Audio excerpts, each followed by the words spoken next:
Nó nói là ý cái ta nó là bé mà hát karaoke nó chỉ lò này bé bự xí đó cái này. Ủa, cứ vì đem bao nhiêu nghĩ suy không thể không buồn,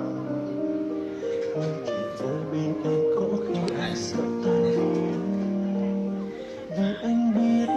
khoảnh khắc sẽ dần giết ta theo thời gian, sợ mất em